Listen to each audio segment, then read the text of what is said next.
이전에도 계셨고 또 지금도 계시고 장차 오실 그리스도 예수의 은혜와 평안이 따뜻한 믿음의 공동체 남서울교회 선생님들에게 가득하기를 소망하며 인사드립니다.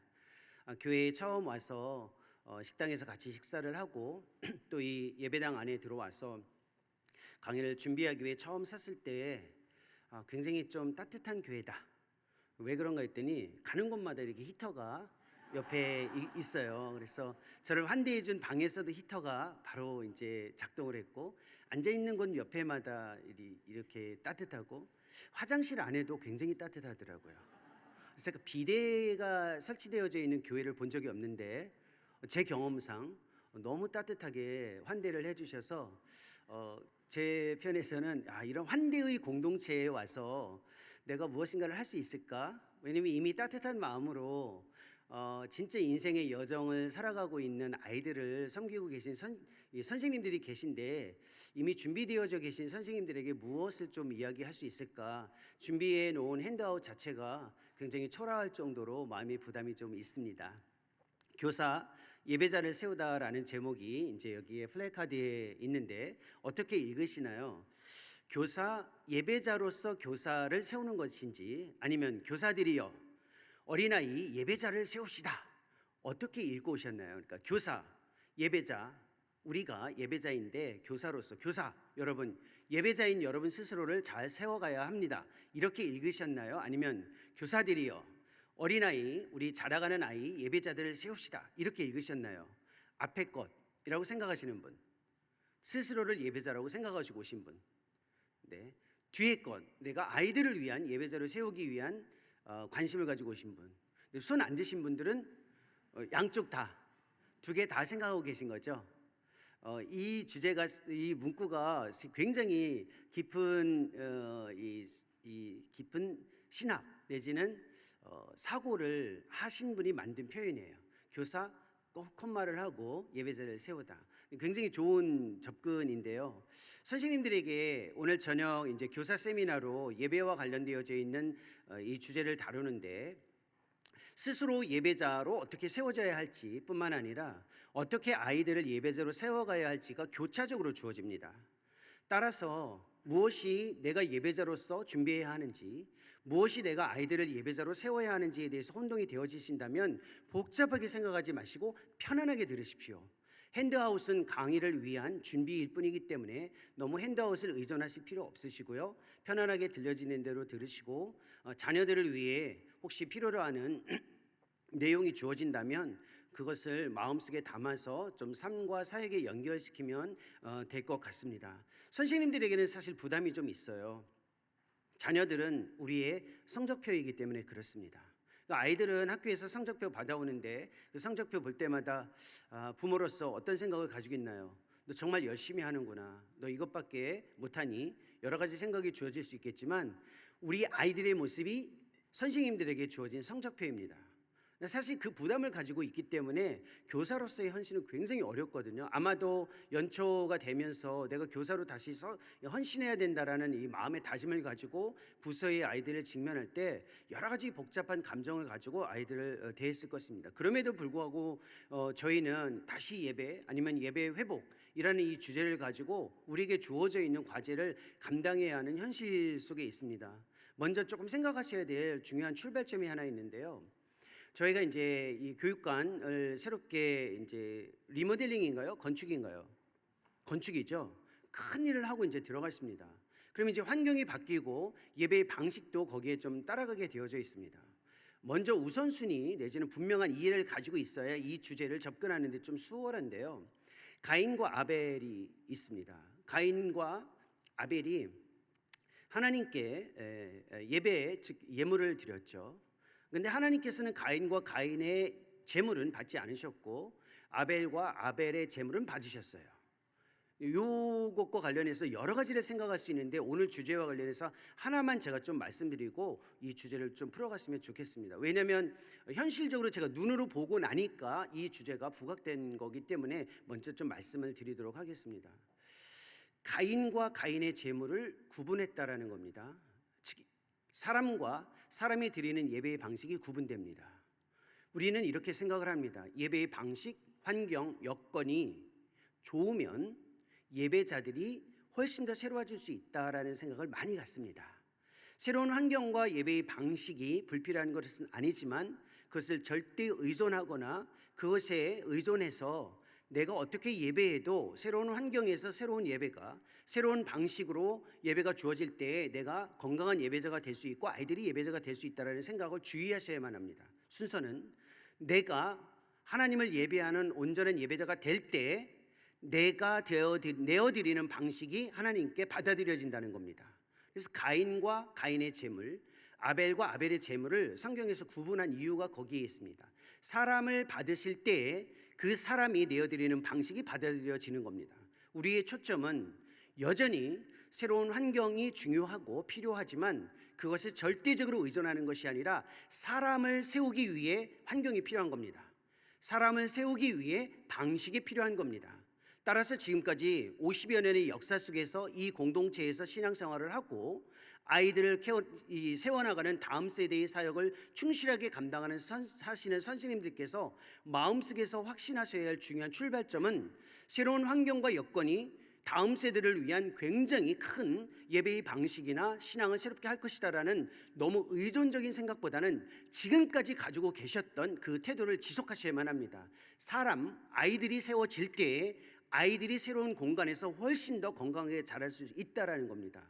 그러니까 새로운 공간, 새로운 방식보다는 사람에게 좀 초점을 두면 도움이 됩니다. 오늘 주제와 관련해서 생각해야 할 성경 구절이 있는데 핸드아웃에는 없습니다. 핸드아웃을 봐야 할 때는 제가 말씀을 드리고요. 그렇지 않을 때는 좀 전에 말씀드렸던 것처럼 편안하게 들으십시오. 사실 지금 선생님들을 환대하기 위해서 교회에서 우리 이제 장로님들과 교육자분들께서 부장 선생님들께서 여러분들에게 식사를 대접해 주셨어요. 그렇죠? 이게 여러분들에게 도움이 될 수도 있고 사실은 도움이 안 될 수도 있습니다. 특히 토요일 저녁 시간에 밥까지 먹고 이렇게 따뜻한 공간에서 앉아 있다 보면 집중하는데 굉장히 어렵습니다. 그러니까 편안하게 들으셔도 되는데 이렇게 뭐 조금 집중하기 어려우셔서 좀 힘든 상황이 주어져도 제가 뭐라고 하지는 않습니다. 그러나 확인은 할 수 있습니다. 편안하게 들으셔도 됩니다. 성경 구절 한 구절이 있습니다. 이 주제와 관련해서 선생님들 한번 보세요. 고린도후서 3장 18절 굉장히 유명한 구절인데 이런 표현이 있습니다. 우리가 다 수건을 벗은 얼굴로 거울을 보는 것 같이 주의 영광을 보매 그와 같은 형상으로 변화하여 영광에서 영광에 이르니 곧 주의 영으로 말미암음이니라. 하나님의 말씀입니다. 예배와 관련해서 굉장히 중요한 어쩌면 요한복음 4장 23, 4절보다 우리 시대의 예배와 관련해서 굉장히 중요한 구절입니다. 예배는 거울을 보는 것과 같이 주님의 영광을 보는 것인데 거기로 끝나지 않습니다. 우리가 그 영광을 보았을 때에 그와 같은 형상으로 변화한다라고 이야기합니다. 또 하나의 구절이 있는데 히브리서 12장 28절입니다. 이 구절에 보면 이런 표현이 있습니다. 화면에 보시면 나와 있죠. 그러므로 우리가 흔들리지 않는 나라를 받았은즉 은혜를 받자. 이로 말미암아 경건함과 두려움으로 하나님을 기쁘시게 섬길지니라고 되어 있습니다. 히브리서 12장 28절 마지막 부분에 이 하나님을 기쁘시게 섬길지는 하나님을 기쁘시게라는 이 표현이 우리에게는 부자연스러운데 영어로 말하면 혹시 영어를 사용해도 괜찮나요? 혹시 제가 영어를 좀 써도 괜찮은 거죠? 예, acceptably라는 뜻입니다. 받아들이실 만하게, 그러니까 받아들일 만하게라는 뜻이에요. 기쁘시게라는 말은 하나님께서 받으실 만하게 섬기다라는 말은 영어로 serve인데 예배라는 뜻입니다. 예배가 service라는 단어와 연결되어져 있는데 영어로 하나님이 받으실 만하게 예배하라라는 뜻입니다. 그러니까 우리가 그냥 예배하면 되는 것이 아니라 받으실 만한 예배가 필요하다는 거죠. 그 예배의 회복은 단순히 모여서 다시 하나님을 위해 열심히 무엇인가를 해야 된다라는 막연한 것보다는 좀 더 의도적으로 접근해야만 합니다. 여기에서 중요한 출발점이 하나 있습니다. 질문인데요. 이 질문을 들으신 다음에 답변하실 필요는 없습니다. 우리의 예배, 교사로서의 예배, 우리의 예배와 우리가 섬기는 아이들의 예배와 직접 연결되어져 있습니다. 예배가 하나님의 영광을 위한 실천입니까? 아니면 우리의 삶의 변화를 위한 실천입니까? 물론 지혜로우신 선생님은 이렇게 답변합니다. 두 가지 다라고 말씀하실 겁니다. 그런데 이 두 가지 다 중에 앞부분에 우리는 많이 집중합니다. 예배는 하나님의 영광을 위한 것이다. 이것이 삶의 변화를 위한 수단이 되는 것이 맞냐라는 의문을 가질 수 있습니다. 선생님들께 한번 질문하죠. 제가 이제 학교에서 가르치는 사람이기 때문에 질문이 많아요. 걱정은 하지 않으셔도 돼요. 반복적으로 말씀드리지만 답을 구하지는 않습니다. 혹시 손거울 가지고 계신 분 계세요? 손거울 사용하시는 분, 손거울. 자신감이 많으시네. 선생님이 굉장히 자신감이 많으시네. 손거울 안 가지고 다니세요? 있는데 스마트폰을 손거울로 쓰시니까 필요 없다. 그러면 스마트폰을 포함해서 손거울을 사용하시는 분. 근데 제법 있으시네요. 손거울은 안 가지고 별도로는 안 가지고 다니시고요. 그럼 스마트폰에다 앱을 까셨어요? 거울 앱? 카메라를 리버스 해가지고 셀피 모드로 이렇게 보는 것? 이렇게 보면서 이렇게 다 보여지시나요? 예, 네, 그것도 이제 손거울일 수 있죠. 잘 보세요. 좀 전에 읽었던 성경 구절입니다. 거울을 보는 것 같이 거울을 보면 주의 영광이 보여지는데 영광을 보면 반드시 거울을 봤을 때 우리가 뭐 하죠? 거울을 볼 때 뭐예요? 자기 자신의 모습이 비추어지니까 거울을 보면 뭐 해요? 예? 아니 그냥 자신 있게 이야기하세요. 장로님이 저 뭐 설교하는 것처럼 기도를 해주시긴 하셨지만 세미나라고 해 있잖아요. 그러니까 답변하셔도 괜찮아요, 선생님. 네. 예, 단정하게 그렇죠. 단정하게 헤어를 이제 머리를 이렇게 단정하신다는 겁니다. 아침에 사용했던 컨실러가 혹시 더 필요한지 보는 거고, 또 이 립스틱을 좀 더 다시 발라야 되는지도 보는 거고, 눈썹이나 뭐 여러 가지 얼굴에 있는 모습도 보는 거죠. 거울을 보면 반드시 반응하게 되어 있습니다. 주의 영광을 보는 예배는 반드시 우리의 삶의 변화와 연결되어져 있습니다. 예배는 하나님의 영광인데 영광은 우리의 삶의 변화와 연결되어져 있습니다. 영광은 단순한 개념이 아니라 우리의 삶의 변화가 이루어질 때 하나님의 영광이라는 겁니다. 예배는 이 출발점을 반드시 가지고 계셔야 돼요. 하나님의 영광을 목도할 수 있다라는 말을 마치 추상적인 어떠한 실천으로 생각하시면 안 되고, 거울을 보는 것과 같이 하나님을 직면하고 거기에 비추어서 자기 자신의 모습이 새로워지는 것입니다. 내 스스로가 거울을 보는 그런 훈련을 삶에서 자연스럽게 하듯이 하나님께 예배하는 이 실천이 우리 자신과 우리의 아이들에게 삶의 형성과 연결되어져 있는 큰 의미를 가지고 있습니다. 그런데 여기서 중요한 표현이 하나 되어 있습니다. 성령의 인도하심, 즉 주의 영으로 말미암음이다 라고 이야기했습니다. 예배는 우리의 삶의 형성, 우리의 삶의 모습이 새로워지는 것과 연결되어져 있는데 개념으로 이루어지지는 않습니다. 물론 개념이 중요하고 필요합니다. 그래서 예배란 무엇인가, 예배를 어떻게 교회 학교에서 좀 더 활성화할 것인가에 대한 관심을 가지고 오신 선생님들에게 처음부터 제가 예배란 무엇인가에 대한 설명을 담아내지 않습니다. 이유는 개념을 먼저 설명해 버리면 그 개념에 갇혀서 그 개념을 적용하는 일에만 충실하려고 노력하는데 개념은 굉장히 좁기 때문에 사실상 어렵습니다. 한번 보십시오. 선생님들 예배가 무엇인지에 대한 개념을 이해하고 예배를 시작하셨습니까? 아니면 예배를 계속 참여하면서 예배가 무엇인지가 나중에 이제 이해가 되셨습니까? 후자예요. 아이들에게는 예배의 개념을 설명하는 것이 아니라 예배의 실천에 참여하게 함으로써 예배가 무엇인지를 알게 하는 것이 더 바람직한 접근입니다. 기술도 아닙니다. 특정한 어떤 기술을 가지고 예배가 새로워질 수 있다라고 이야기했더라면 지난 2000년의 역사 안에서 기독교 예배는 굉장히 많은 혁신이 이루어졌을 것입니다.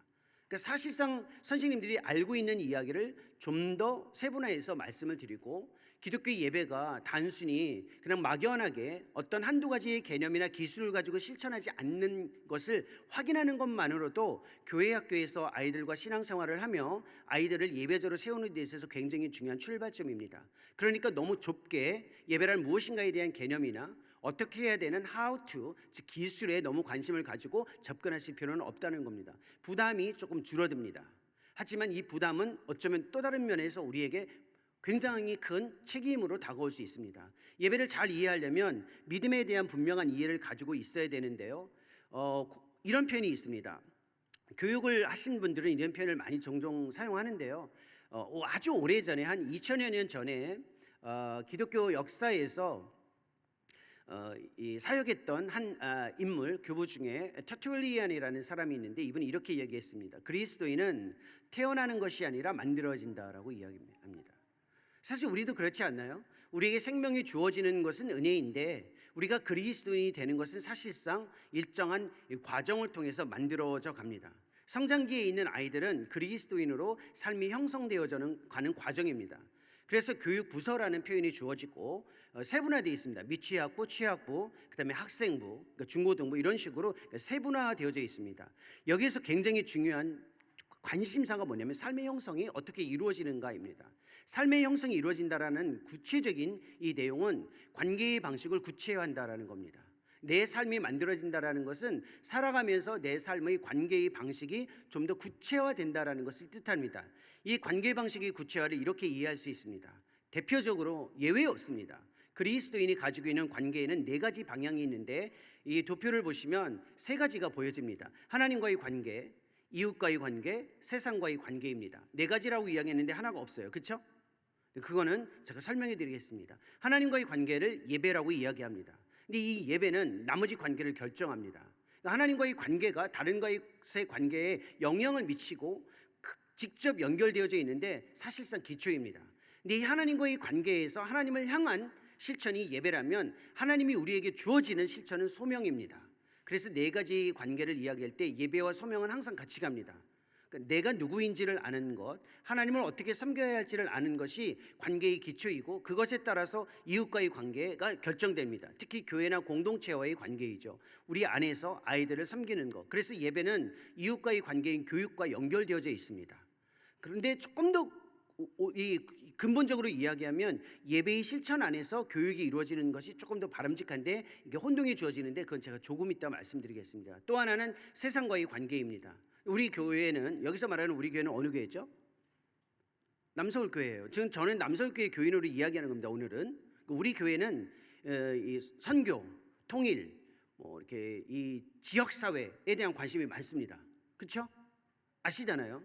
이게 바로 세상과의 관계를 분명히 해야 된다라는 요청에 대한 책임입니다. 이 관계와 연결해서 신앙 형성을 위한 우리의 교회의 교육의 현실과 과제가 무엇인지를 아는 것이 도움이 됩니다. 왜냐하면 예배가 막연하게 이상적인 상황에서 중요한 개념에 의해서 이루어지는 것이 아니라 우리의 복잡한 현실 안에서 이루어지기 때문에 그렇습니다. 어떤 아이들과 함께 예배, 교육이 이루어지는지를 먼저 보셔야만 합니다.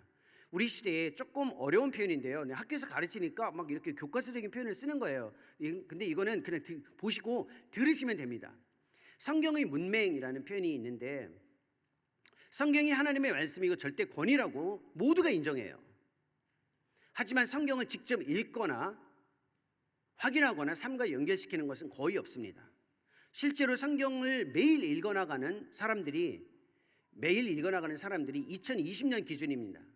팬데믹이 시작됐을 때 10%가 좀 넘었는데 사실 거의 우리 시대에는 10% 아래로 다 떨어졌다고 대부분 이야기합니다. 그러니까 자녀들 중에 선생님들을 이야기하는 게 아니에요. 자녀들 중에 아이들 중에 일주일에 매일 성경 읽어나가는 아이들은 10명 중에 1명입니다.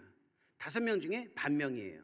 그럼 반 아이들 중에 어떤 경우에는 1명만 매일 성경을 읽는 겁니다. 이런 삶의 현실 속에 있습니다. 그러니까 이런 현상이 주어집니다. 사복음서가 뭔지 잘 모릅니다. 아이들이. 십계명이 뭐냐고 물어보면 잘 모릅니다. 신은 스스로 돕는 자를 돕는다. 이게 성경 구절이라고 아는 아이들도 많습니다. 소돔과 고모라는 남편과 아내의 이름이라고 생각하는 사람도 있습니다. 소돔은 남편, 고모라는 우리 고모하고 비슷한데 여자 아닌가요? 이렇게 이야기합니다. 이게 우리 시대의 현실이라는 거예요. 그러니까 아이들이 너 이런 거 모르지? 라고 하시지 말라는 그렇게 하라는 게 아니고 우리의 현실을 먼저 알고 계셔야 돼요. 그러니까 이상적인 수준에서 아이들에게 뭔가 이상적인 것을 제시하려고 너무 그렇게 다가가서는 안 됩니다. 현실이에요. 사실은 성경 공부 가르침 정말 중요하죠. 근데 우리가 오랫동안 어디에 집중해왔습니까? 아이들이 교회도 안 오고 그러니까 맨날 문제 해결, 좀 재미를 제공하는 것, 정말 열심히 살아가고 성공하면 된다라는 어떤 이런 이야기들에 많이 집중했습니다. 그러니까 교회에서 해야 되는 일이 무엇인지에 대해서 정말 직접 경험하는 게 어려워졌습니다. 이게 익숙하다 보니까 아이들이 기대도 하지 않고 선생님들도 그런 일을 해나갈 때 굉장히 큰 부담이 있습니다. 또 하나의 현상이 있어요.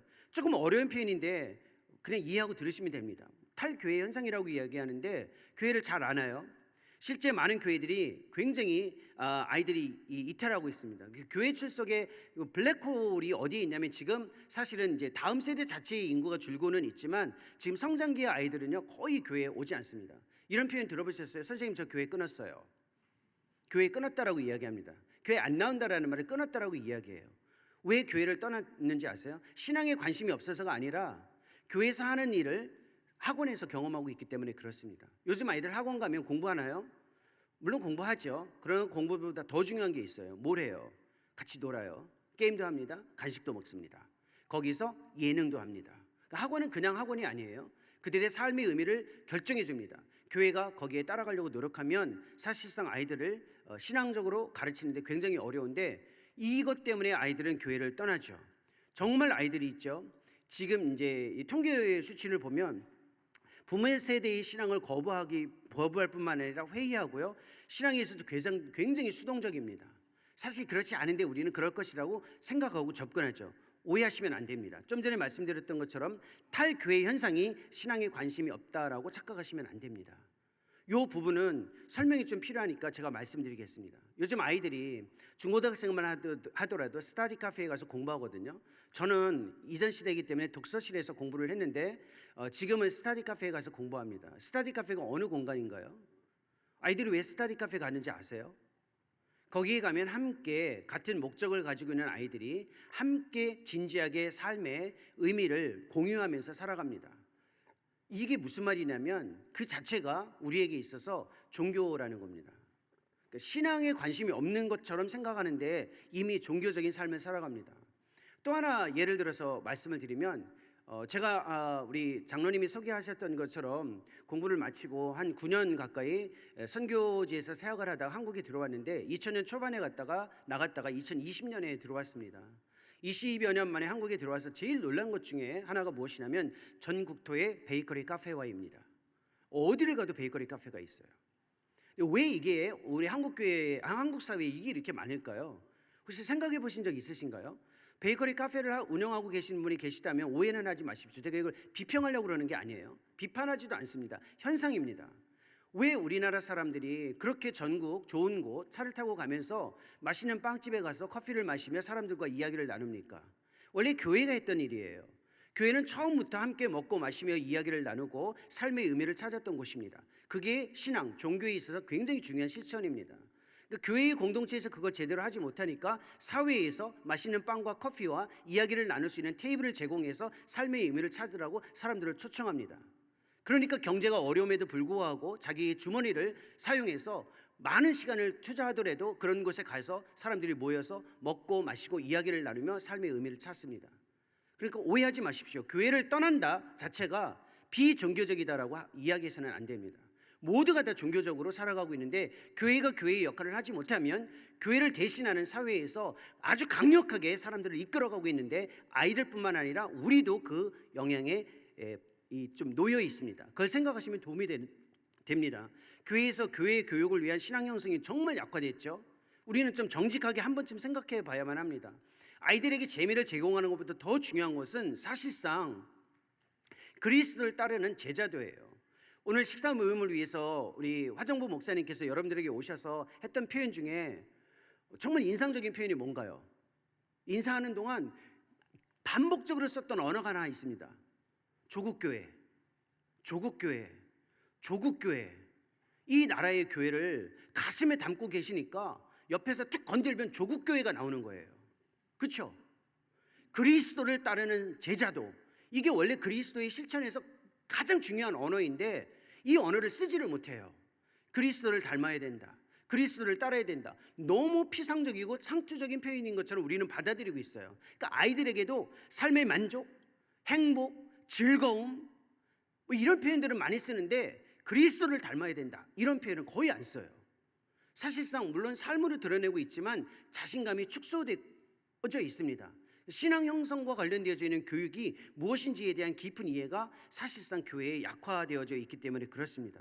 왜 믿는지, 무엇을 믿는지, 그 믿는 것을 이 거친 세상에서 어떻게 살아가야 하는지, 이 세 가지 주제는 항상 가지고 있어야만 합니다. 교회의 교육에 있어서 특히 예배와 연결되어져 있는 모든 지향점은 사실상 이 세 가지입니다. 무엇을 믿는지를 가르쳐 줘야 되고, 왜 믿는지를 제시해 줘야 되고, 세상이 생각보다 굉장히 거친데 쉽지 않은 현실에서 어떻게 살아가야 하는지를 제시해 줘야만 합니다.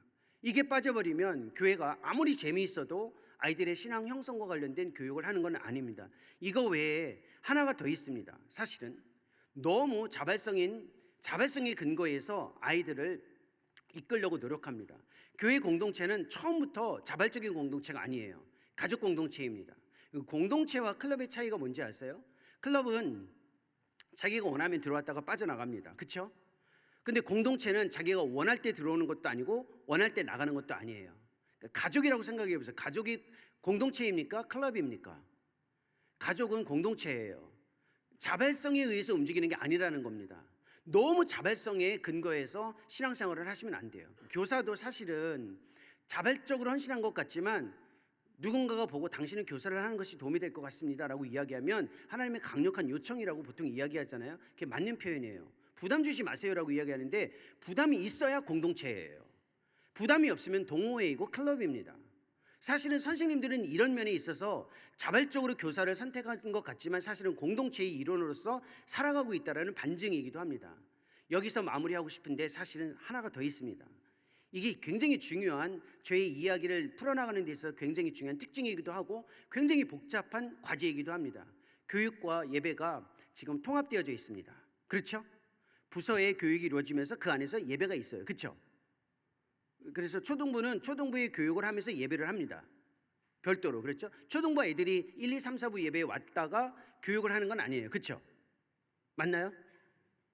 근데 이걸 어떻게 생각하고 계신가요? 제가 이걸 문제 삼는 건 아닌데 생각할 것이 하나 있습니다. 잘 보세요.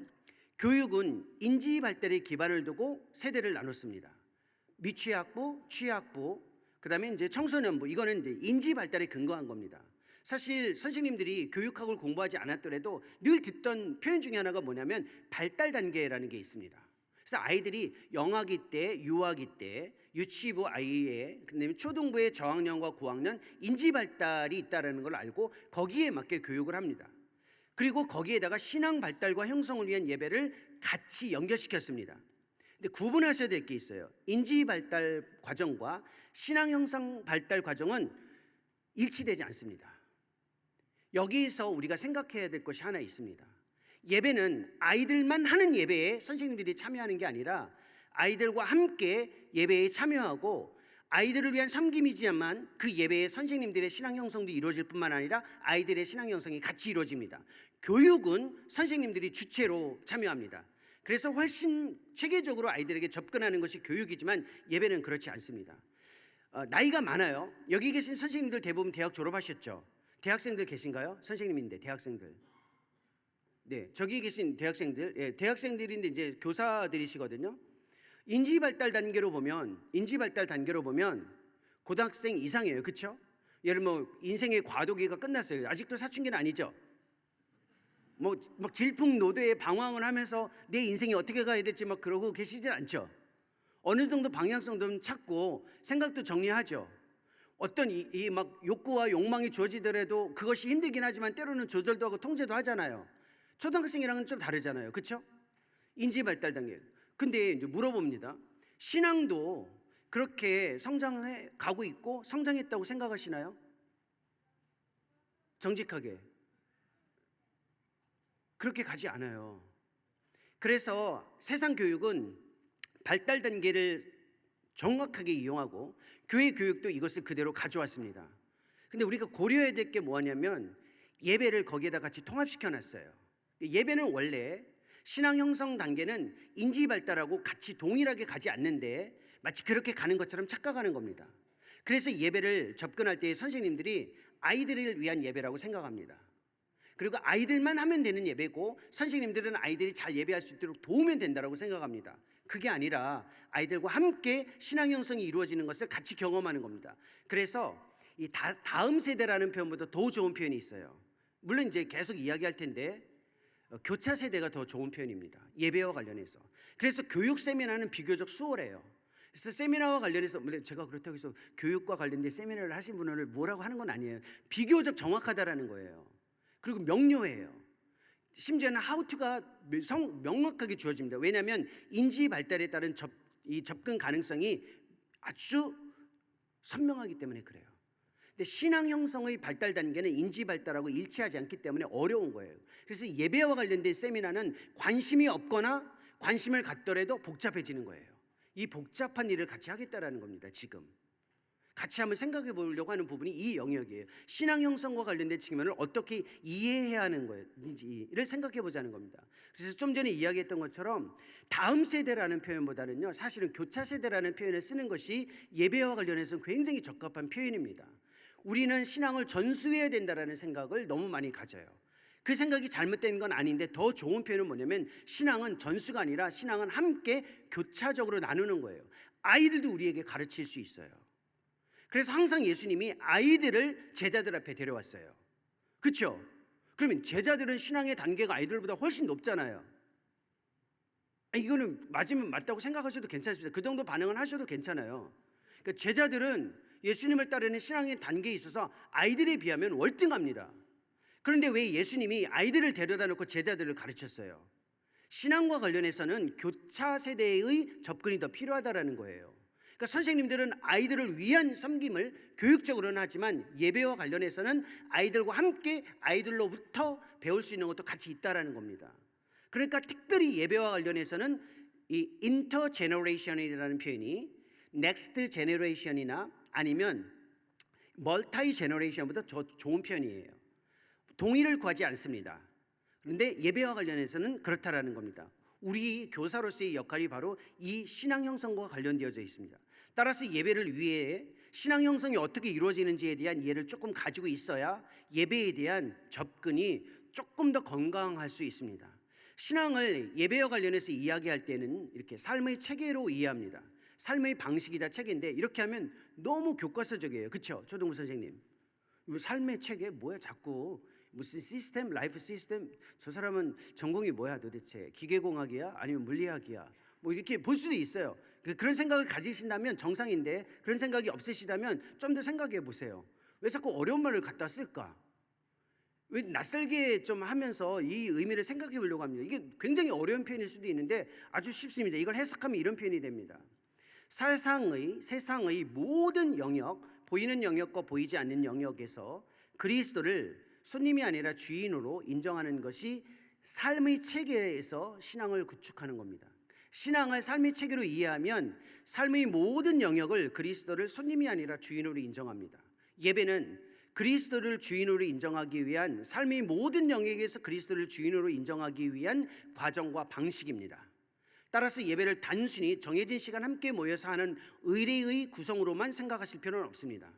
그러니까 전방위적으로 예배가 이미 이루어지고 있고 이거에 대한 관심을 가지고 접근을 해야 공동체의 모임 안에서의 예배가 건강해질 수 있다는 겁니다. 제가 왜 이 이야기를 하냐면 많은 아이들이 그리스도를 인정하는데 어떻게 인정하냐면 손님처럼 인정합니다. 존중하는 거죠. 존중합니다. 주인으로 인정하지 않습니다. 혹시 이 책 읽어보신 적 있으신가요? 제가 볼 땐 읽어보신 분이 많으실 것 같은데 내 마음 그리스도의 집이라는 책 혹시 읽어보신 분? 유명한 책이에요. 그렇죠? 특히 이제 대학교 다닐 때 대학부에 뭐 열심히 생활을 했다든지 뭐 선교 단체에 속해서 신앙생활 하신 분들 또 대학부 목사님이 좀 약간 지적이고 뭔가 신앙적으로 체계적인 분들이 이 책 꼭 읽혀요. 이 내 마음 그리스도의 집 아주 얇은 책이거든요.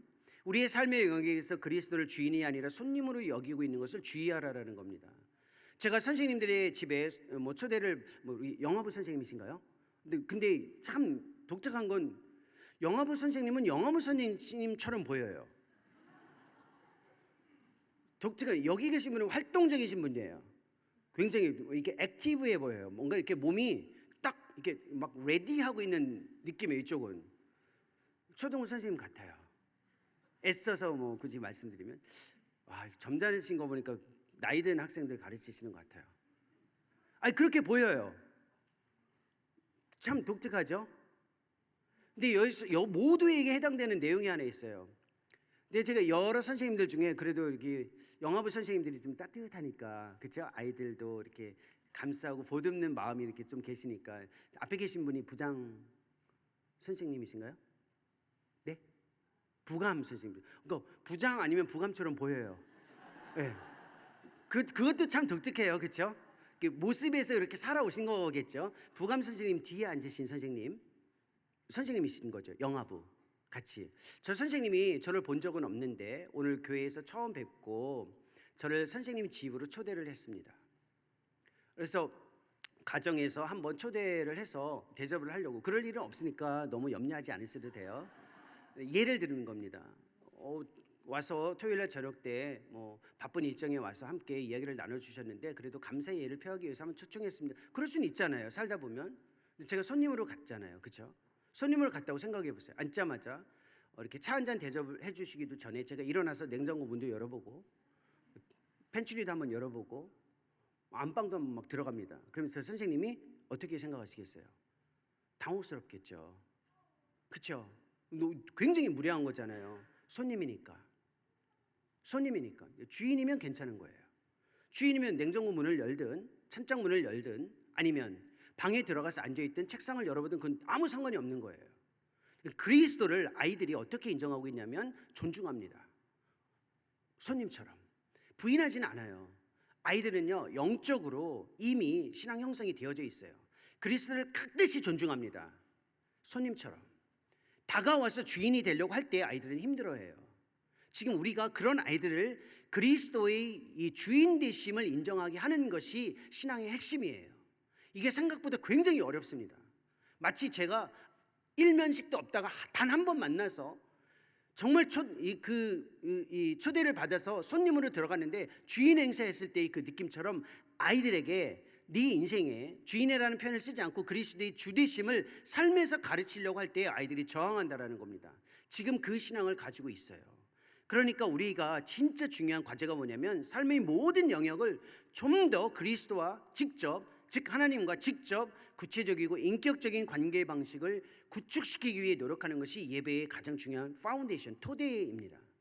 이게 구원과 연결되어져 있잖아요. 구원이 뭐예요? 요한복음 17장 3절에 보면 구원, 영생이란 유일하신 참 하나님과 그의 보내신 자 예수 그리스도를 뭐하는 것? 아는 것이라고 되어 있어요. 믿는 게 아니에요. 그리스도를 아는 겁니다. 이 아이들이 그리스도를 인격적으로 알아가게끔 하는 것이 예배의 실천에서 핵심 가치예요. 어떤 경험을 통해서 만족했다, 즐거웠다, 재밌었다가 아니라 그리스도를 알아가게 하는 데에 초점을 둬야 돼요. 인격적으로. 다시 한번 영화부 선생님의 예로 들어가겠습니다. 죄송해요. 사실은 선생님이랑 저랑 사전에 얘기한 건 없습니다. 오늘 처음 뵀어요. 그렇죠? 저 보신 적 없으시잖아요. 그 영화부 부감 선생님 말고 뒤에 계신 선생님 처음 보셨잖아요. 그렇죠? 사실은 제가 이렇게 지목하면 부담을 가실 건 아는데 그럼에도 불구하고 저도 부담되는데 이렇게 이야기하는 이유가 있어요. 그리스도께서 우리와의 관계의 방식이 직접 아주 인격적이기 때문에 이런 표현을 쓰지 않으면 설명이 생각보다 어렵기 때문에 그렇습니다. 그리스도를 알고 계신가요? 그리스도에 관해서 아는 것을 그리스도를 안다라고 착각하시면 안 됩니다. 그리스도에 관한 지식과 정보를 안다고 해서 그리스도를 아는 건 아니에요. 그리스도를 안다라는 말은 그리스도를 인격적으로 아는 거예요. 사실 선생님께 한번 뭘 여쭤보려고 했냐면 선생님 혹시 저를 아시나요? 모르시잖아요. 그렇죠? 그냥 외모만 아는 거예요.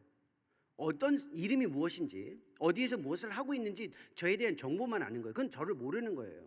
제가 사실은 결혼한 지 29년 차에 이르렀습니다. 사실이에요.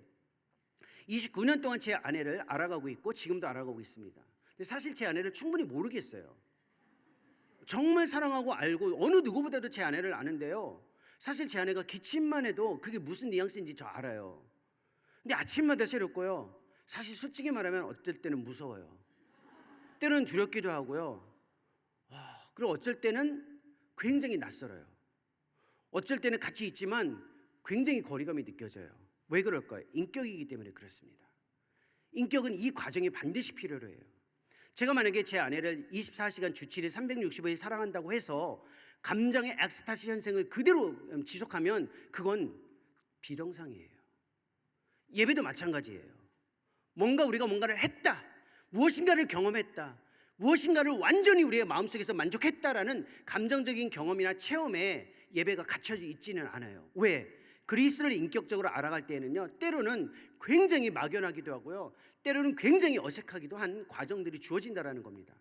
기독교 신앙에서 이 부분을 알고 있어야 예배에 대한 적용도 굉장히 치밀하게 그리고 구체적으로 접근할 수 있어요. 기독교 예배를 너무 지나치게 한두 가지의 경험과 만족에 집중하시면 안 된다는 겁니다. 이 구원의 문제가 그리스도의 이 인격적인 삶의 이 문제가 구원의 문제예요. 단순히 선택의 문제가 아니고 이게 이제 예배와 연결되어져 있다라는 겁니다. 이 관계 구축, 인격적인 관계 구축이 우리에게 진짜 중요한 신앙 형성의 과제가 무엇이냐면 세 가지 때문에 그렇습니다. 이건 아이들을 교육하는 데 있어서 교육과 예배에서 동시에 관심을 가지고 있어야 할 영역입니다. 모든 아이들은, 성장기에 있는 모든 아이들은 이 세 가지의 영향을 받고 이 세 가지를 찾습니다. 내가 누구인가? 내가 어디에 속해 있는가? 내 인생의 목적은 무엇인가? 이거예요. 언어든 비언어든 이 문제를 가지고 아이들은 살아갑니다. 어렸을 때 내가 어디에 속해 있는지, 내 인생의 목적이 무엇인지에 대해서 명확하게 주어지지 않더라도 이것을 삶에서 체화시켜 나갑니다. 정체성도 마찬가지입니다.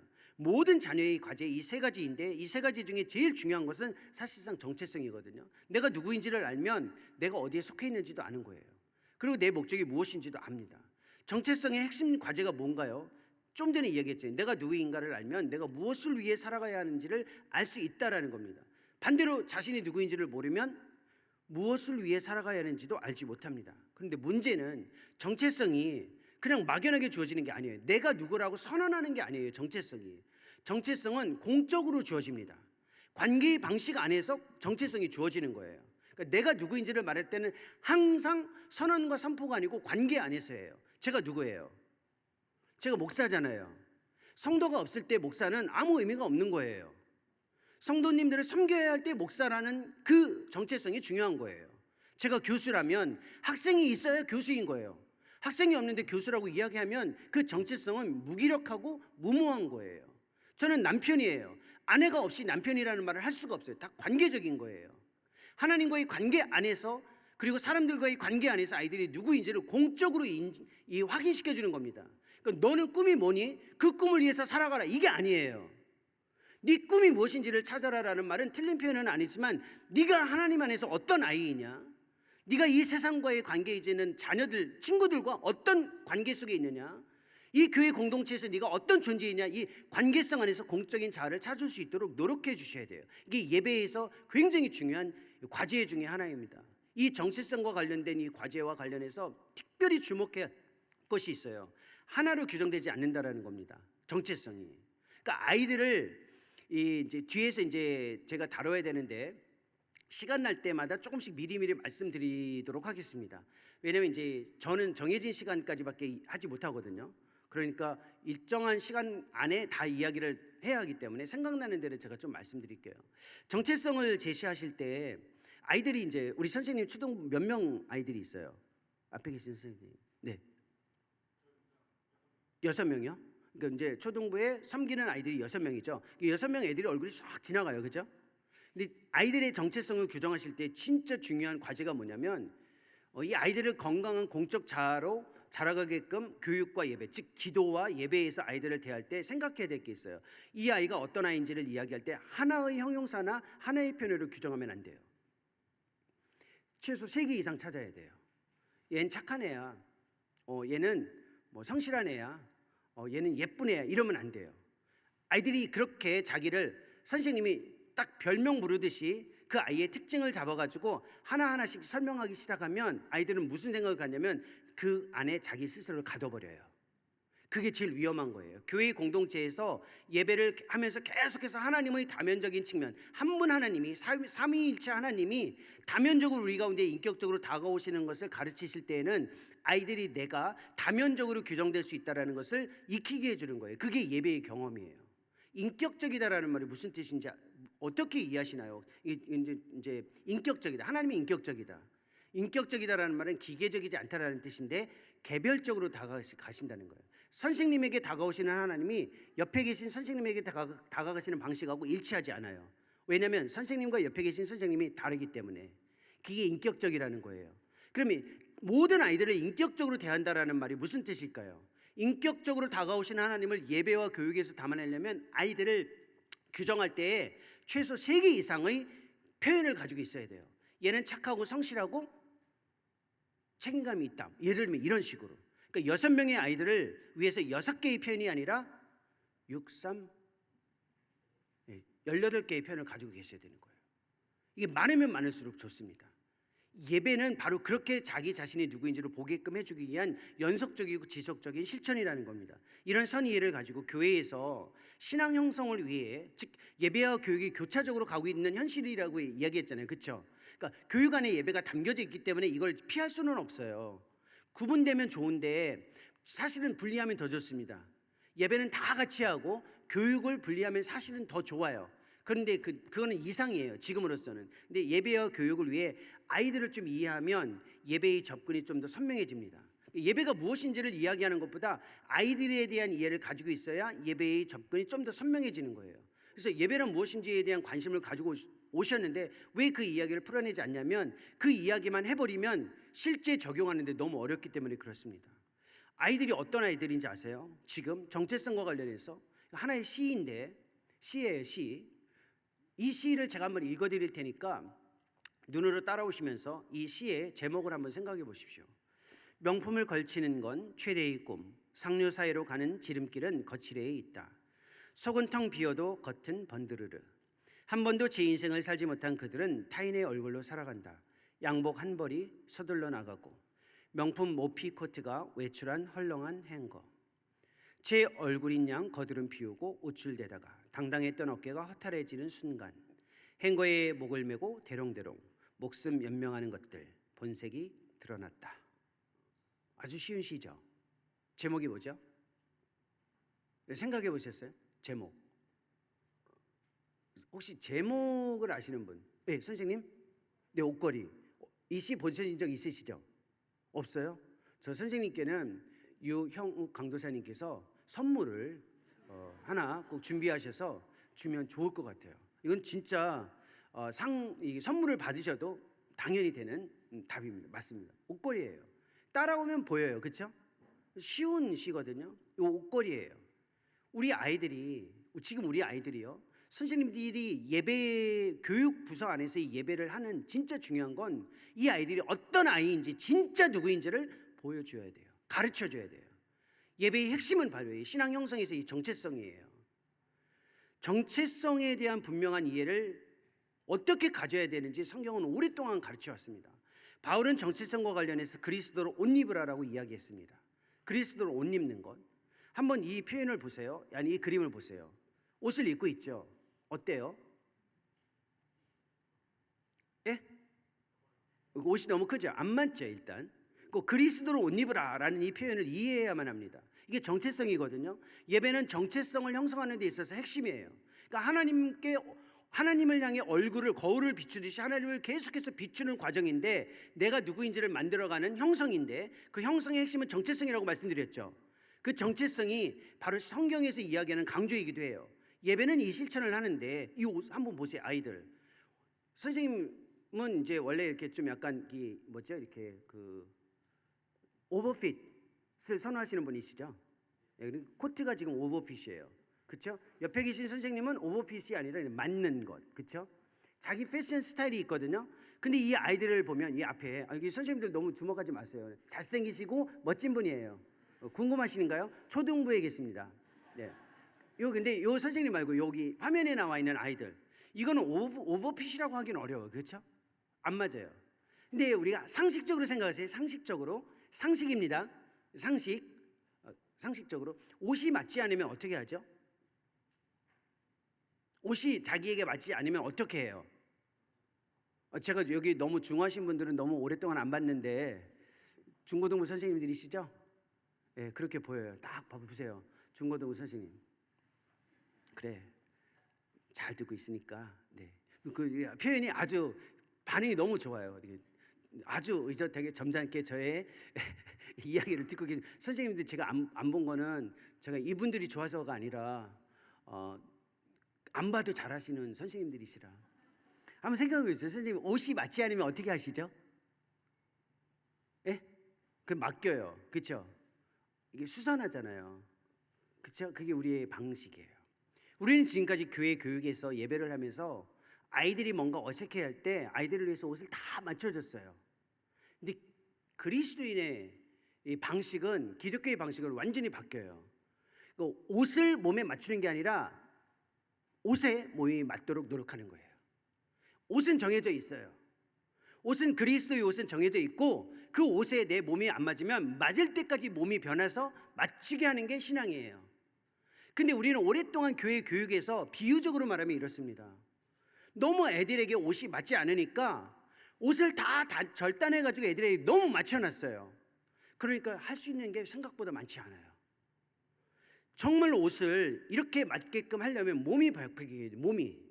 몸이 바뀌어야 돼요. 이게 몸이 바뀌는 게 얼마나 어려운지 아세요?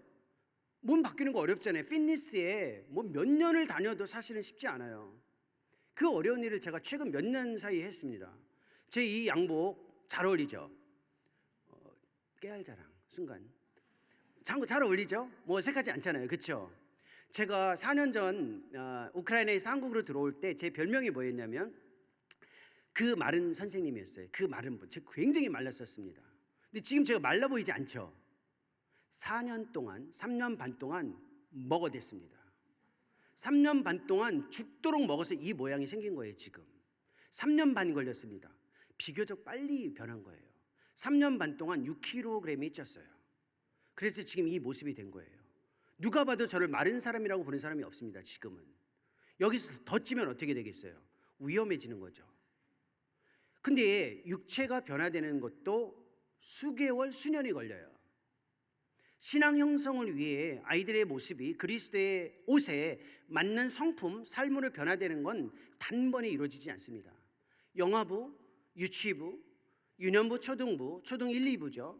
그 다음에 학생부, 중고등부를 거쳐서 청년 대학부에 이르는 모든 과정과 죽음에 이르기까지 가는 거예요. 그래서 예배는, 교육은 어느 순간 조금 놓여질 수 있지만 예배는 놓여질 수가 없어요. 신앙 형성과 관련해서는 이 굉장히 중요한 표현입니다.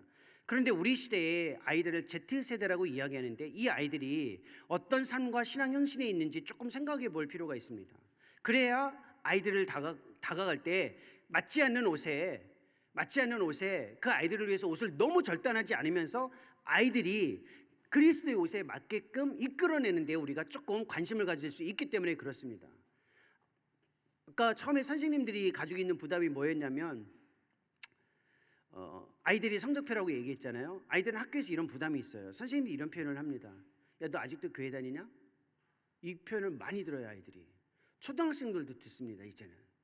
물론 이제 우리 유치부 아이들이나 영유아부 아이들은 안 들어요. 프리스쿨에 있는, 그러니까 뭐 어린이집이나 이 유치원에 있는 아이들이 이 소리를 듣지 않는데요. 초등학교부터는 듣습니다. 선생님은 권위가 있거든요. 아이들에게 이렇게 얘기합니다. 너 아직도 교회 다니냐? 이게 무슨 말이에요? 너 교회를 왜 가냐는 말이에요. 아이들은 무심코 선생님들이 이런 표현을, 물론 여기 혹시 초등학교 선생님이 계시면 다 그렇다는 거 아니에요. 오해는 하지 마세요. 이런 이야기가 아이들에게 압도하고 있습니다. 지금 내가 교회 다니는 것 자체가 부끄럽고 수치스럽고 힘든 시대에 있어요. 아이들의 마음을 먼저 헤아리시라는 겁니다. 힘든 건 알아요. 정말 힘들어요. 애들은요, 학교에서 밥 먹을 때 기도하는 것도 힘들어하는 거 아세요? 실제로 집에서 같이 기도하고 밥 먹고 교회에서 막 기도하고 그러는데 학교 가서 도시락 먹을 때 아니면 급식을 먹을 때 기도하기 어려워요. 그럼 뭐라고 하는 줄 아세요? 친구들이나 선생님들이 야, 너 뭐 하냐 그래. 뭐 하냐. 그럼 애가 어떻게 위축되냐면 내가 그리스도인으로 살아가는 것 자체가 너무 힘들다라는 걸 딱 이 부담이 있어서 못 합니다. 우리는 컸으니까 하죠. 그죠? 선생님 할 수 있잖아요. 밥 먹기 전에 우리는 기도해요. 근데 아이들은 생각보다 어려운 거예요. 아이들의 마음을 이해하는 것과 아이들의 상황에 모든 것을 맞추는 것은 구분하시라는 겁니다. 아이들의 마음을 정확하게 알고 있어야 원하는 우리가 이끌어야 할 기준으로 이끌어 올 수 있기 때문에 그렇습니다. 제 딸도 학교 다닐 때 그러더라고요. 밥 먹기 전에 기도했더니 애들이 놀리더라는 거예요. 그래서 너무 힘들어가지고 기도하는 법을 저한테 얘기해 주더라고요. 아빠, 나는 밥 먹을 때, 학교 가서 밥 먹을 때 친구들이 너무 놀려서 기도를 어떻게 하는 줄 알아? 그러면서 걔가 알려준 노하우가 있어요. 딱 테이블에 앉아서 볼펜을 떨어뜨린대요. 그리고 떨어진 볼펜을 주면서 내려갔다 올라오면서 기도한대요. 그리고 밥 먹는데 그때 가슴이 아팠어요. 쟤도 저렇게 노력하는구나. 그러니까 아이들도 노력은 하고 있어요. 그러니까 노력을 하는 아이들에게 도움을 준다라는 표현이 그들의 모습으로 모든 걸 다 맞춰준다라는 게 아니고 같이 힘든 상황을 먼저 이해해주고 오자는 거예요. 그러니까 예배를 이게 온전한 예배다, 너 이렇게 예배해라, 이렇게 하는 거는 너무 기계적이라는 거예요. 이 예배는 굉장히 포괄적으로 접근하셔야만 합니다. 아이들 이야기했잖아요. 늘 이 문제를 가지고 있다고 얘기했잖아요. 내가 누구인지, 어디에 속해 있는지, 내가 진짜 중요한 사람인지 이런 질문을 하거든요. 근데 이 아이들은요 또 이런 표현을 하고 있습니다. 특히 이제 조금 어린 아이들, 영아부 선생님들은, 유치부 선생님들은 아닌데요, 중학교, 고등학교 선생님들은 이걸 조금 생각해 볼 필요가 있습니다. 아이들은요 다른 사람의 감정과 경험을 굉장히 존중합니다. 요즘 아이들 보면 이상하리만큼 착해요. 이상하리만큼 착해요. 근데 그게 착한 게 아니라 뭐냐면 관심이 없다라는 거예요. 나도 건들지 말고 나도 너 건들지 않겠다라는 거거든요. 이게 우리 시대의 아이들이에요. 그러니까 갈등 이런 거 별로 안 좋아해요. 다 회피해요. 그러니까 착한 거 같은데 착한 게 아니에요. 그리스도인은요 직면해야 되거든요. 그러니까 사실은 예배와 관련해서 예배 안에서 이런 주제들을 담아내야 되는 것이 필요한 거죠. 그러니까 우리 시대의 아이들과 관련된 신앙의 이해가 어려서부터 이런 개념이 주어집니다. 조금은 어려운 표현일 수 있는데 지금 우리 시대 아이들 아까 이제 그리스도를 손님으로 인정하는 모습이 바로 이 모습이에요. 인생의 목적 행복하고 스스로 만족하는 거 아닌가? 내가 착하고 친절하게 살면 천국에 가는 거 아닌가? 이 정도만 생각하고 있어요, 아이들이. 하나님을 부인하지 않아요. 하나님을 부인하지 않지만 어떻게 하냐면 그냥 모셔둬요. 필요할 때만 요청하면 와서 도움을 주는 하나님이라고 생각하고 있어요. 그러니까 예배가 힘든 거예요. 왜냐하면 내가 필요가 느껴지지 않는데 가서 예배해야 되니까. 이게 아이들의 이제 신앙이 지금 여기에서부터 어려운 거예요. 이걸 조금 어려운 말로 이제 우리는 이제 세미나하고 이제 배웠다라는 흔적을 좀 남겨야 되니까 이런 상태를 가리켜 moralistic therapeutic deism, 도덕적 치유적 이신론이라고 이야기해요. 복잡한 표현이긴 한데 쉽게 말하면 뭐냐면 착하고 성실하게 살고 마음에 불편함이 없으면 괜찮은 거 아닌가? 하나님 거부하지도 않는데 필요할 때만 좀 와서 도와주면 되는데 라고 생각해요. 그러니까 하나님은 어떻게 이해하고 있냐면 지금 아이들이 인공지능, 혹시 집에 KT 인터넷 쓰시는 분, KT 집에서 인터넷이 제가 홍보하는 건 아닙니다. SKT하고 U 플러스 보통 그리고 KT인데 U 플러스 SKT 말고 KT 쓰시는 분은 다 알고 있습니다. 지니에 대해서. 인공지능 지니.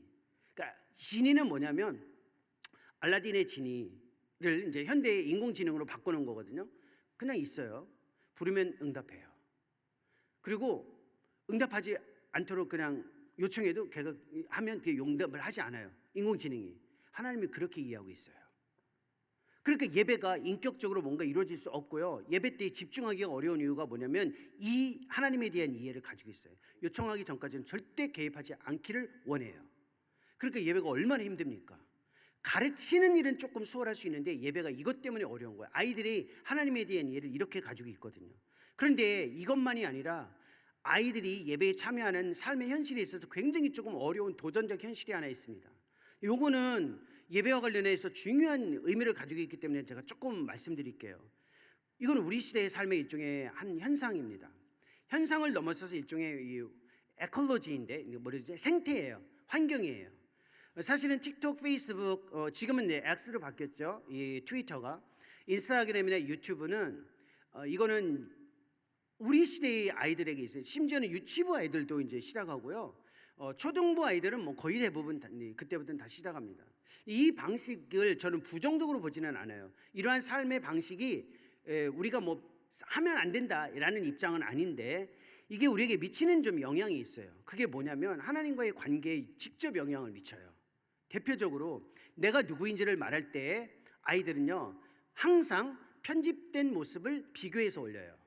그러니까 내가 누구인지를 말할 때 정체성이잖아요. 이게 신앙 형성에서 핵심 과제인데 모든 SNS에서의 정체성은 내가 원하는 만큼만 보여주고 싶은 모습만 보여주게 되어 있어요. 그리고 그것을 비교해요. 이런 생각에 이러한 삶의 환경이 있어요. 이거는 선택이 아니라 이들이 마치 물고기가 물 안에 있을 때 물을 느끼지 못하는 것과 같아요. 그러니까 우리 선생님들은 저보다 비슷하거나 조금 제 연세가 조금 약간 아래라고 할 수도 없고 위라고 할 수도 없고 그냥 우리는 이 세계가 우리는 이민자처럼 들어와 있는 세계예요. 그렇죠? 우리는 원래 이런 세계가 아니었어요. 우리 이 세계로 우리가 살다 보니 이민 와 있어요. 그렇죠? 디지털 세계로. 근데 우리 아이들은요 태어나면서부터 이 세계에 있어요. 근데 그래서 우리는 달라요. 이해가. 이 아이들은요 자기가 누구인지를 편집해서 비교해서 늘 드러내요.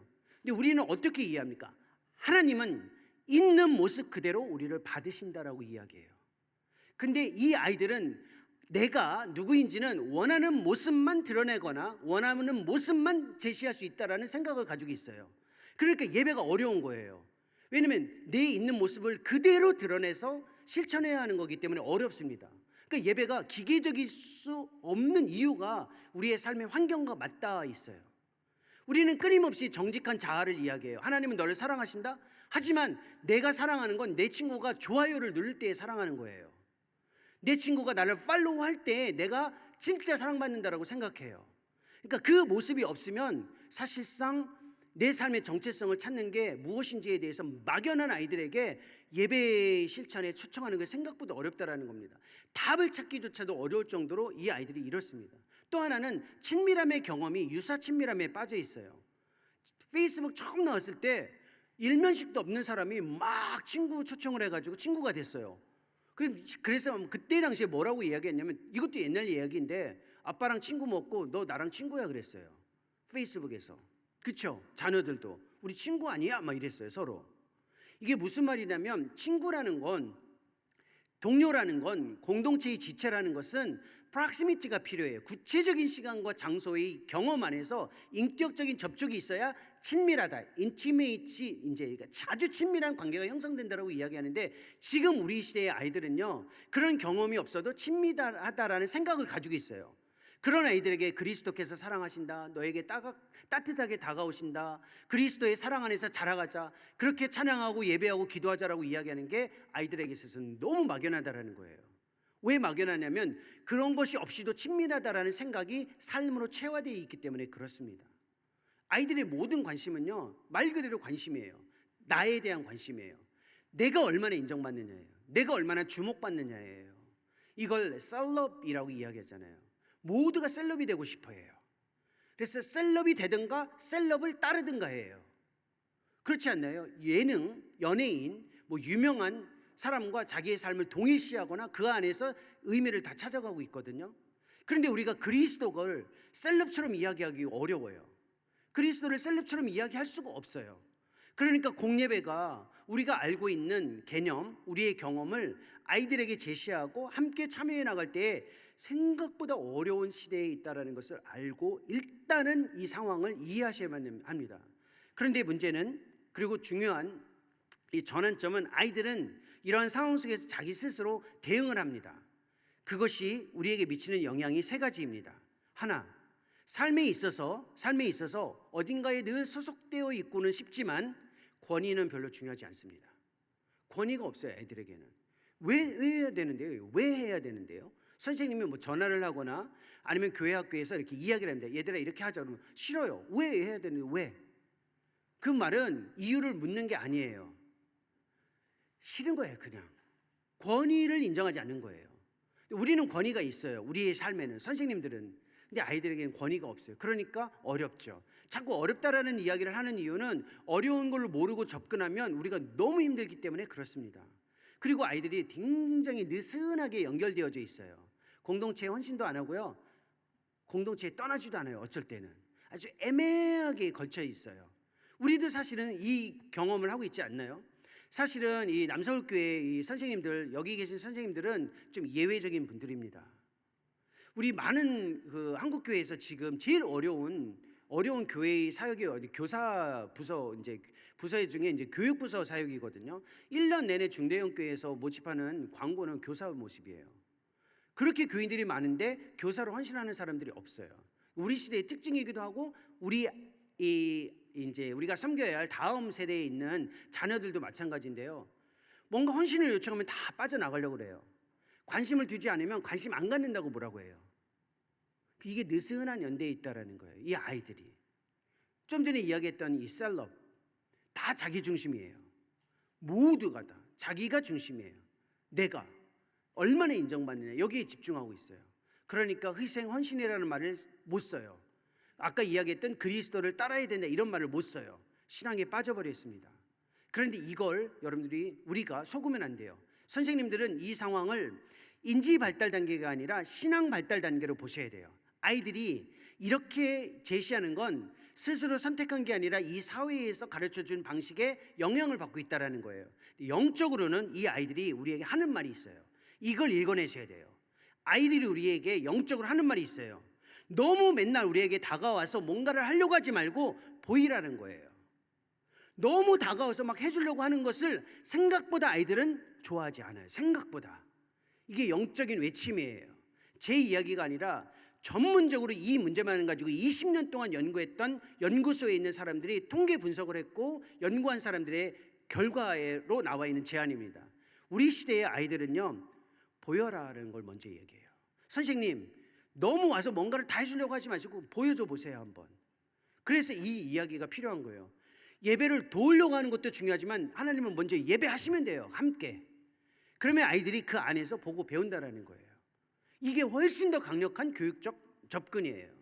그러니까 아이들이 어떻게 예배해야 된다라는 설명보다 먼저 예배하는 거예요. 집에서도 마찬가지예요. 기도하라고 하는 것보다 기도하는 거예요. 그 기도 언어를 듣고 아이들이 따라하기 때문에 그렇습니다. 또 아이들이 원하는 게 있어요. 언어를 가르쳐 달라는 거예요. 언어가 없어요. 아이들에게 언어가 없어요. 이게 예배에서 제일 중요한 것 중에 하나인데 언어가 얼마나 중요합니까? 아이가 이렇게 성장한다라는 걸 볼 때 신앙의 성장과 인지 발달의 성장과 교차되는 점이 언어예요. 아이가 언어를 잘하면 빨리 잘 큰다라고 이야기해요. 그렇죠? 말하는 걸 들어보면 성숙도가 보여져요. 그러니까 성장하는 게 보여지거든요. 신앙의 언어를 가르쳐야 돼요.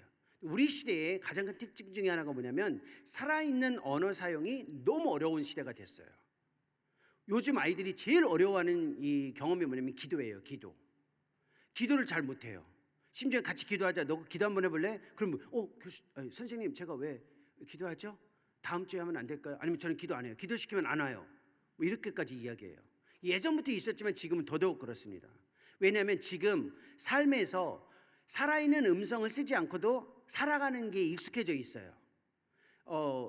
좀 전에 이제 제가 KT 물어봤는데 SKT나 U+도 마찬가지일 텐데요. 기본 표준 요금제에서 음성 통화는 무제한이에요. 그렇죠? 데이터는 돈을 받는데 음성 통화는 기본 표준 요금제에서는 무제한이에요. 왜 무제한이죠?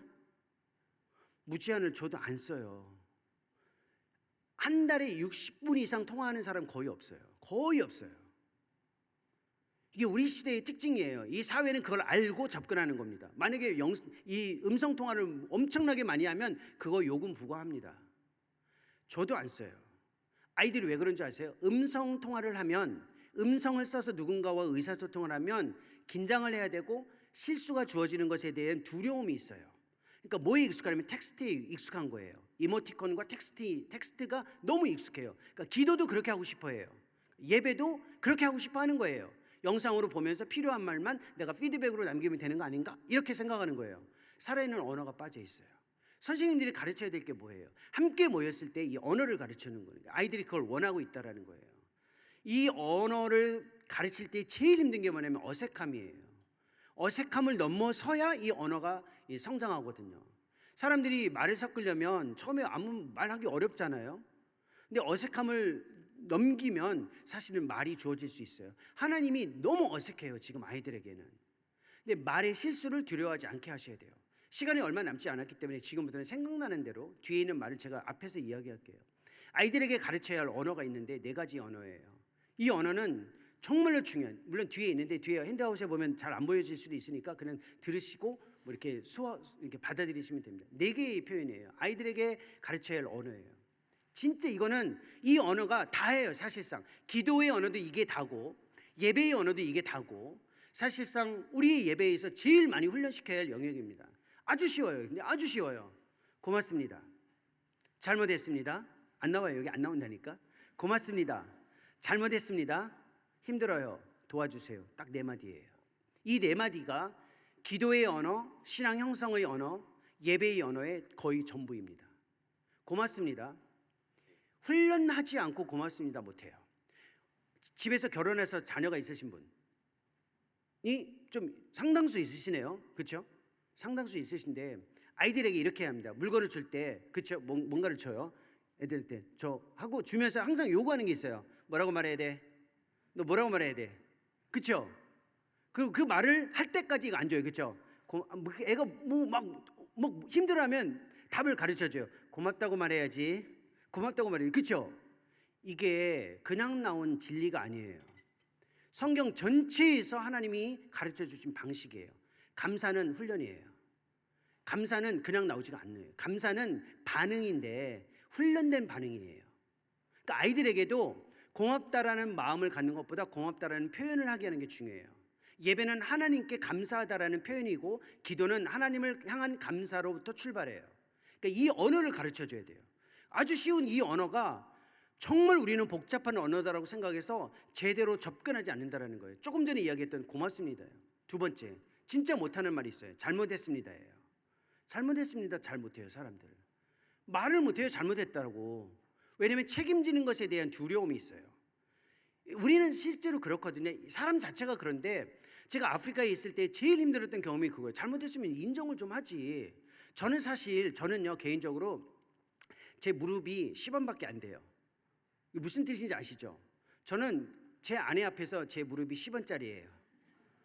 제 아내를 존중하기 때문에 잘못했다고 하면 옳고 그름을 따지지 않습니다. 무조건 무릎 꿇혀요.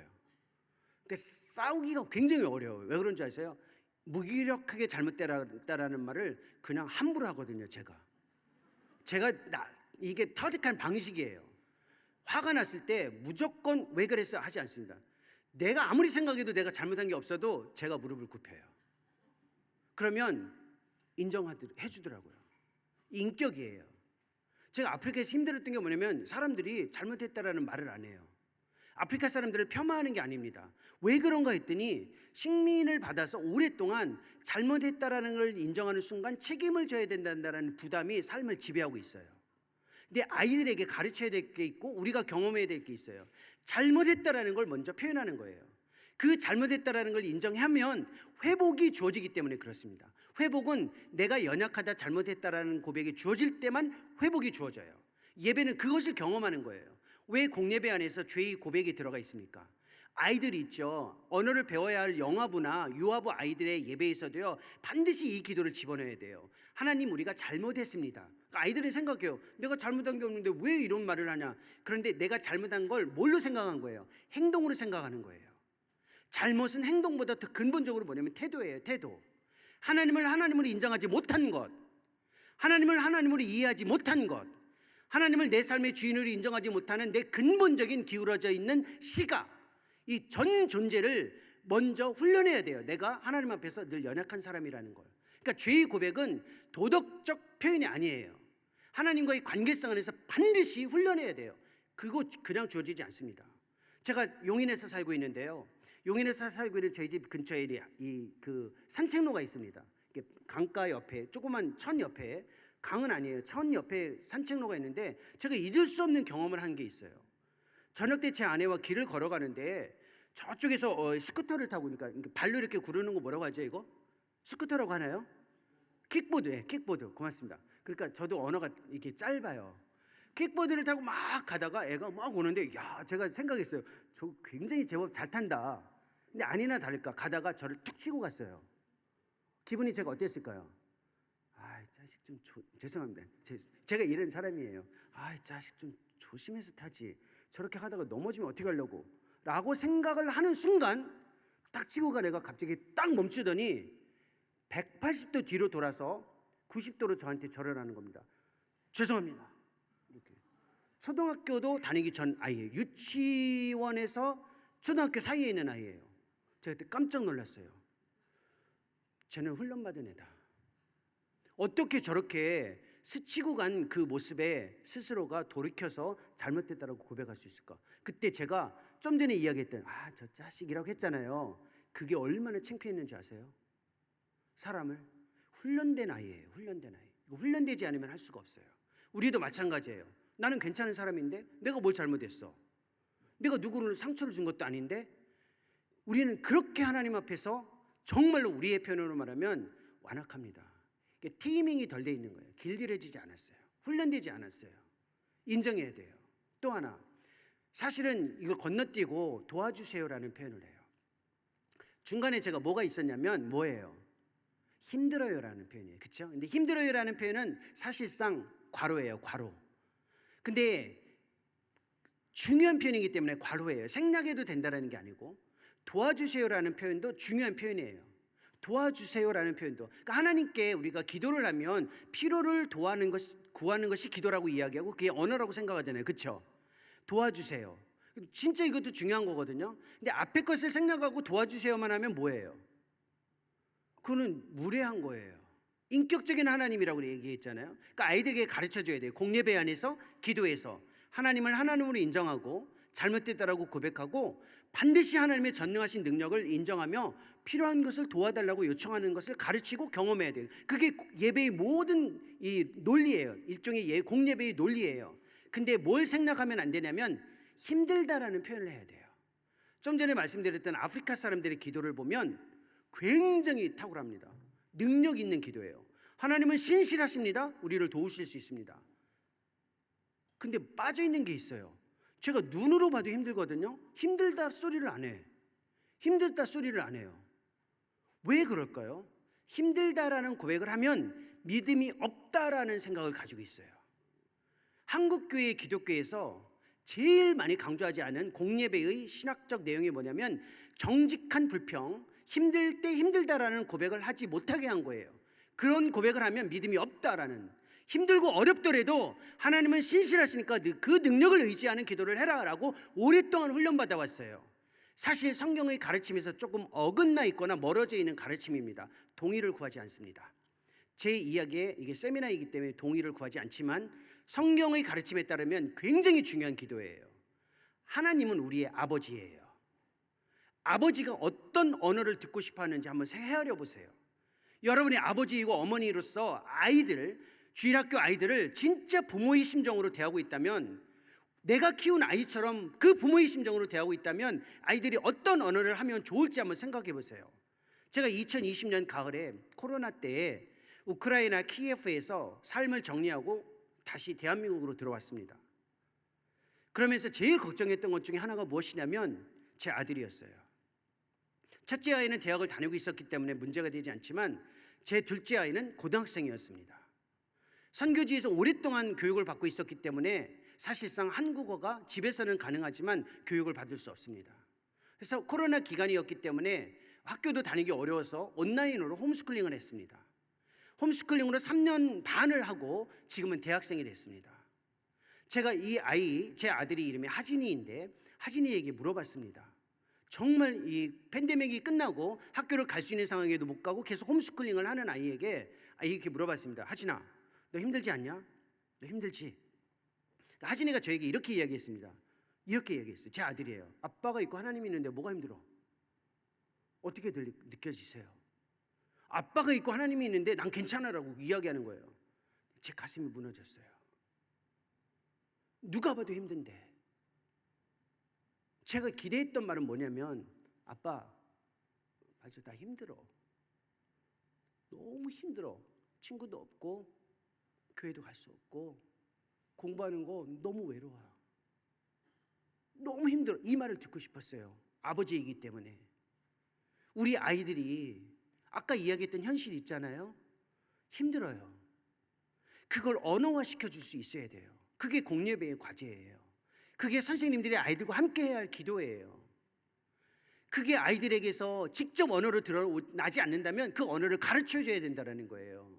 이 언어만 다 잘 가르쳐줘도요, 이 이후에 있는 내용은 안 해도 돼요. 사실 이 네 가지 언어는 정말로 중요한 교회의 교육 안에서 주어지는 예배의 핵심 언어예요. 고맙습니다. 잘못했습니다. 힘들어요. 도와주세요. 이게 삶의 각인될 수 있도록 공예배에서, 기도에서 가르쳐줄 수만 있다면 예배는 정말 하나님과의 관계가 인격적으로 새로워질 수 있어요. 무엇 하나 빠지지 않는 균형이 필요하다라는 겁니다. 아이들은 영적으로 매력 있는 프로그램 만족보다 신앙을 질문하게 하는 것을 조금 더 원하고 있어요. 아이들이 이런 질문을 해요. 막 정말 상상 초월하는 질문들을 하거든요. 그때 사실 영아부, 유치부 아이들도, 영아부는 좀 덜하죠. 유치부 아이들 되면 막 이것저것 물어볼 수 있어요. 그러면 야, 그거는 유년부 때 가면 배우는 거다. 뭐 초등부 때 질문하면 야, 너 유년부 때 뭐 배웠냐?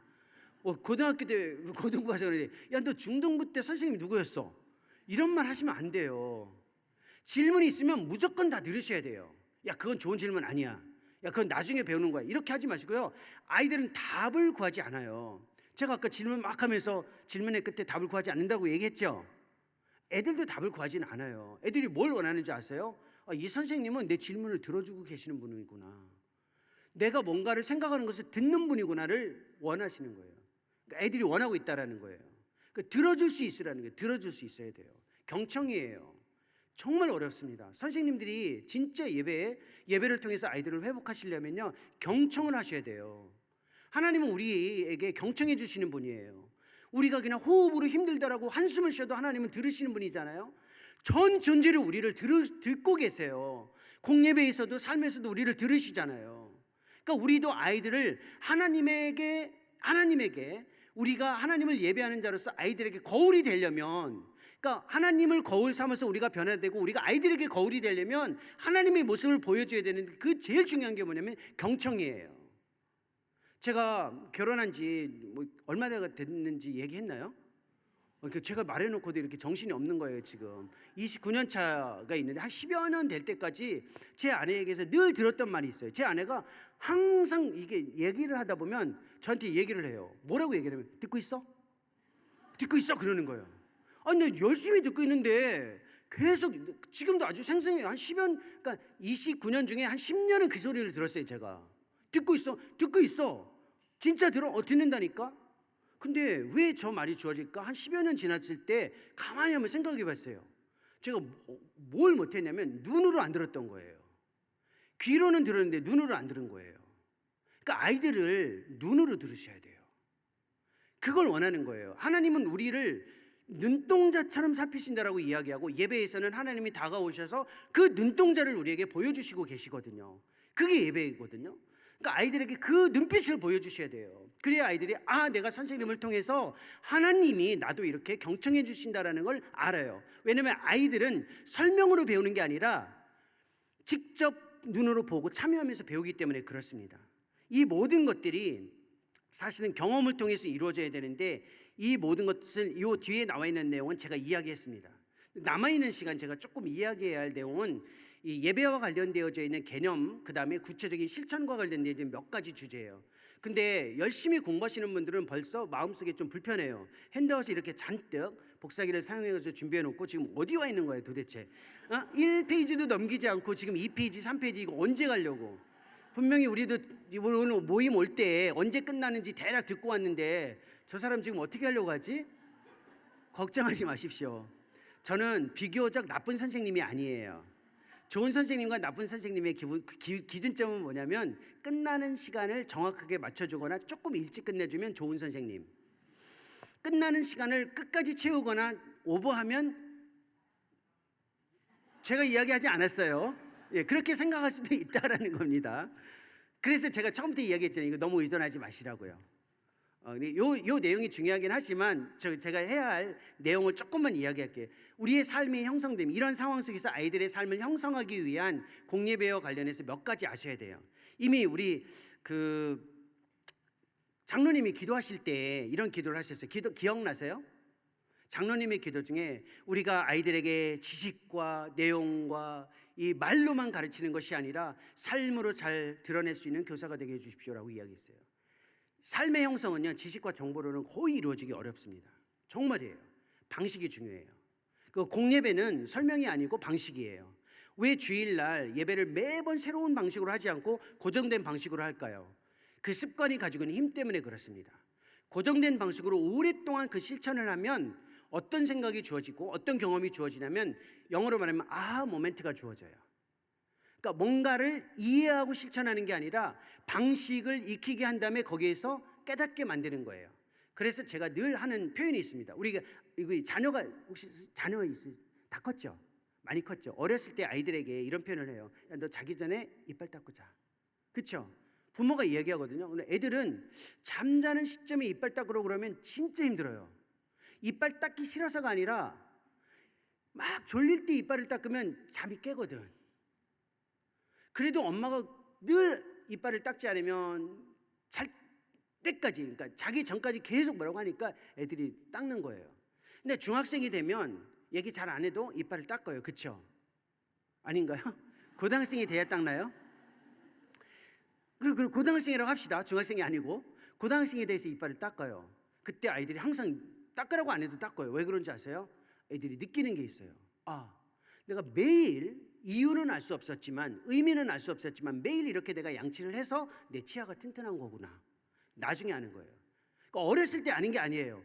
그 방식으로 계속 살다 보면 나중에 아하, 이게 주어진다는 거예요. 너무 서구적인 표현이긴 한데 아하 모멘트가 있다라는 거예요. 예배의 개념은 그렇게 주어질 수 있는데 우리의 관심은 방식이라는 겁니다. 왜 방식에 집중해야 되나요? 지식과 정보로 아이들이 변화되지 않아요. 사실은 기도를 잘 해주셔서 제가 이 내용을 설명하는 게 조금 부담은 있어요. 한번 보실래요? 이게 뭐죠? 이게 뭐예요? 유기농 채소와 과일이에요. 그렇죠?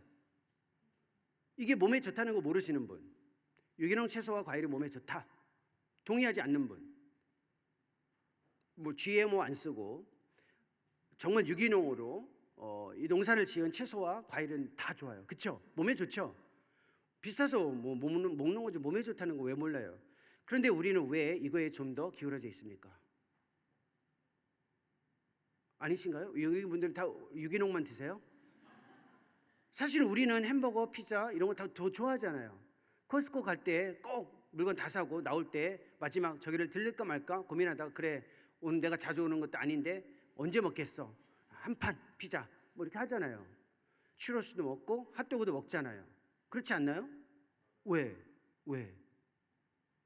몸에는 유기농이 더 좋다고 분명히 알고 있는데 우리는 왜 유기농만 먹지 않나요? 왜 그래요? 편리성도 있지만 그것이 우리에게 너무 쉬울 뿐만 아니라 우리의 입맛을 너무 쉽게 이끌어가요. 그게 우리의 삶의 취향을 결정시켜줬어요. 그러니까 지식과 실제 삶의 방식은 따로 가요.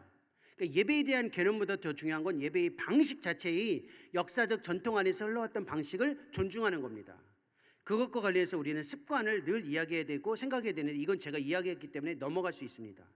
또 하나 진짜 중요한 게 있어요. 아이들이 누구인지 하나님과의 관계성을 강화하기 위해서 반드시 신경 써야 될 것 중에 하나가 무엇이냐면 아이들의 마음속의 갈망을 도와줘야 돼요. 마음의 갈망입니다. 예수님께서 제자들에게 제일 먼저 했던 질문이에요. 첫 번째 질문, 요한복음 1장 38절에 이런 질문이 나와요. 네가 무엇을 원하느냐라는 질문이에요. 갈망에 대한 질문이에요. 제가 이거는 선생님들뿐만 아니라 학생들에게도 학교에서 늘 설명하는 내용이에요. 너무 중요하기 때문에. 이게 왜 중요한지 아세요? 선생님이 갈망하는 것이 무엇인지를 들어보면 선생님이 누구인지를 알 수 있기 때문에 그래요. 근데 문제는 뭐냐면 내가 무엇을 갈망하는지 잘 모른다는 거예요. 실제로 몰라요. 진짜 원하는 게 뭔지, 내가 진짜 뭘 원하는지를 답을 찾으려고 하면 그 답이 잘 안 주어져요. 그러니까 아이들에게 우리가 도움을 줘야 될 건 뭐냐면 하나님이 아닌 다른 것을 갈망하는 것을 다시 하나님을 갈망하는 사람들로 만들어주는 거예요. 도와주는 거예요. 왜냐하면 하나님이 아닌 다른 모든 것들로 끊임없이 우리가 지금 갈망이 기울어져 있어요. 그리고 그 갈망은 우리 가운데에서 하나님이 아닌 것이 있을 때 갈망이 없는 것처럼 착각하게끔 만듭니다. 정말 어렵습니다. 제가 아프리카에서 사역할 때 제일 많이 경험했던 것 중에 하나가 길거리에서 아이들이 도와달라는 요청이에요. 잘 못 도와줘요. 생각보다 사실은. 매번 도와주기가 어렵거든요. 마음 먹고 도와주려고 물어봐요. 너 얼마나 도와줄까? 직접 물어보면요. 아이들이 대략 뭐라고 얘기하는 줄 아세요? 1불만 달라고 그래요. 1불만. 그럼 제가 의도적으로 물어보고 기대했을 때 1불 주려고 물어봤을까요? 아니에요. 하나님이 우리에게 질문하는 이 질문은 진짜 중요한 질문이고 아이들에게 이 질문이 갈 수 있도록 도와주셔야 돼요. 마음의 갈망이 하나님을 향할 수 있도록 도와주셔야 돼요. 그리고 정체성 규정을 위한 다면적 측면은 아까 제가 이야기했습니다. 이것과 관련해서 이제 제가 주어진 시간에 한계가 있기 때문에 예배에 대한 개념을 설명하고 마무리하면 될 것 같아요. 물론 뒤에 무수히 많이 남아있는 내용은 괜찮습니다. 괜찮아요. 안 들어도 괜찮은 내용이에요. 예배의 개념만 이야기할게요. 지금까지 제가 설명했던 이 모든 내용의 정리된 하나의 표현은 제가 신학대학원에서 학생들을 가르칠 때 이제 여기 전도사님들 계시잖아요. 이분들에게도 동일하게 문구를 바꾸지 않고 설명하는 내용이에요. 선생님들에게도 공유를 하는 개념입니다. 예배에 대한 정의예요. 한번 들어보세요. 예배의 정의입니다. 참된 예배는 무슨 말이에요? 거짓된 예배도 있다라는 겁니다. 주권자이신 하나님 앞에서 출발이 하나님이에요. 인간이 다른 누구도 아닌 우리가 인간이 하나님의 자기 드러내시는 계시에 대한 응답이고 반응입니다. 그런데 그냥 하는 것이 아니라 그분의 뜻에 부합한 방식으로 실천하는 순종과 복종의 태도를 드러내는 경배 활동이에요. 이 일에 우리가 먼저 참여하고 아이들이 참여할 수 있도록 돕는 겁니다. 중요한 출발은 예배의 출발이에요. 예배의 출발은 하나님이에요. 그래서 선생님들이 부서에서 예배를 인도하실 때 이 참된 예배에 참여하실 때 반드시 반영해야 할 실천적 내용이 하나 있어요. 그게 뭐냐면 여러분 잘 왔어요 환영합니다라고 하시면 안 돼요. 구분해서 들으세요. 여러분 잘 오셨습니다 환영합니다 우리 한번 인사할까요? 이게 굉장히 좋은 출발이라고 생각하는데 두 번째 출발이에요. 이 환영을 하기 전에 해야 할 분명한 표현이 있어요. 하나님께서 오늘 우리를 불러주셨습니다. 하나님이 우리를 불러주셨다는 초청의 주체가 하나님이라는 것을 부서 예배의 인도자들은 반드시 선언하셔야 돼요. 그래야 아이들은 처음부터 선생님이 불러서 온 게 아니구나, 선생님이 나를 환영해 주는 것보다 더 중요한 출발이 있구나, 하나님이 나를 부르셔서 우리가 함께 모여서 예배하는구나를 체화시킬 수 있도록 도와주셔야 돼요. 특히 이제 부서 예배의 부장 집사님, 부감 선생님이나 아니면 교육자분들 아니면 학생들이 예배를 사회할 때 이걸 반영시켜야 돼요. 도와주셔야 돼요. 하나님이 오늘 우리를 부르셨다라는 것을 선언하셔야 돼요. 그리고 우리가 함께 만났으니 함께 환영하고 인사를 하는 겁니다. 그것이 중요해요. 인간이라는 부분도 되게 중요합니다. 요즘 아이들이 너무 없으니까 반려동물들을 가족이라고 생각하고 있습니다. 우리 남서울교회는 어떤 상황인지 모르겠지만 제가 말씀드리지만 5년 이내에 이런 현상이 주어집니다. 반려동물은 가족입니다. 그래서 이제 이런 제안을 합니다. 우리 반려동물이 예배하는 동안 돌봄을 받을 수 있도록 주일학교를 운영해 주십시오. 이게 지금 현실화되고 있습니다. 그러니까 우리가 주일학교의 아이들이 아니라 반려동물들을 돌봐야 하는 요청을 받는 시점에 이르렀어요. 물론 하나님이 이 모든 창조물을 다 존중하고 사랑합니다. 피조물들의 모든 모습을 보면서 영광을 받으십니다. 하지만 예배는 인간이 주권자이신 하나님께 하는 반응이에요. 따라서 반려동물에 대한 돌봄은 구분하셔야만 합니다. 이것을 말씀드리면서 하나만 이야기하고 마무리를 하죠. 아모스서 5장 21절과 24절에 나와 있는 예배와 삶의 굉장히 중요한 균형을 생각하면 처음 제가 말씀드렸던 예배, 즉 인격적으로 예수 그리스도를 주인으로 인정하는 삶이 어떻게 이루어져야 하며 공예배 안에서만 하나님을 인정하는 것이 아니라 삶에서 하나님을 인정하는 것의 유기적인 순환을 이해할 수 있습니다. 아모스서 5장 21절에 이런 표현이 있어요. 너희가 절기를 따라 거룩한 모임, 성회로 모여도 내가 기뻐하지 않는다라고 이야기합니다. 그러니까 주일날 정해진 시간 함께 모여도 기뻐하지 않으신대요. 하나님이. 저는 괜찮아요. 교육자분들이나 선생님들도 괜찮겠죠? 하나님이 좋아하지 않는데요. 두 번째 이런 표현을 합니다. 우리식으로 말하면 준비된 헌물, 예물, 헌금으로 내어드려도 내가 받지 않겠다라고 이야기합니다. 아이들이 용돈을 모아서 하나님께 헌금을 해도 하나님이 받지 않으신다라는 겁니다. 헌신인데도. 그 다음 구절에는 이런 표현이 있습니다. 특히 이제 우리 영유아부는 조금 덜한데 중고등부는 아주 치명적입니다. 이 표현이. 너희가 아무리 화려한 악기 연주를 통해서 나를 찬양해도 내가 듣지 않겠다라고 이야기합니다. 왜 그럴까요? 24절에 이런 표현이 있습니다. 정의와 공의를 물처럼 강처럼 흐르게 해라. 그러지 않으면 받지 않겠다라는 겁니다. 하나님을 당혹스럽게 하지 말라라는 겁니다. 예배는 정해진 시간 안에 함께 모여서 무엇인가 의례의 방식의 이벤트나 자기 표현이 아니에요.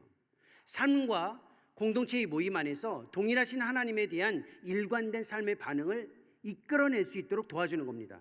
따라서 주일날 온 2시간만 하나님 앞에서 잘하면 된다는 것을 아이들에게 깨트려 주셔야 돼요. 삶의 자리에 계신 하나님도 네가 여기서 2시간 예배하고 교육받는 하나님이랑 똑같은 하나님이라는 것을 아이들에게 경험시켜 주셔야 돼요. 그래야 삶에서 하나님을 하나님으로 인정하고 공동체의 모임에서 하나님을 하나님으로 인정합니다. 안 그러면 누가 힘드냐면 하나님이 힘드세요. 우리가 이 여기에 모였을 때는 너무나도 멋진 예배자로 있을 수 있는데 이 예배당 밖을 나가는 순간 하나님을 잊어버리면서 살아간다면 하나님이 너무 당혹스러워합니다. 그리고 이렇게 묻죠. 야, 뭐가 진짜야? 뭐가 진짜야? 여기서 네가 나에게 보여주는 모습이 진짜야? 아니면 이 공동체, 이 장소 밖에 나가서 네가 나에게 보여주고 있는 모습이 진짜야? 뭐가 진짜인지 몰라서 나는 너무 힘들다라고 하나님이 늘 말씀하시는 게 아모스서 5장 21절에서 24절의 표현입니다. 따라서 아이들에게 정해진 시간 함께 찾아와서 무엇인가를 잘하고 있는 것으로 예배를 잘하고 있다고 착각하지 마시고 포괄적으로 접근하시는 것이 중요합니다.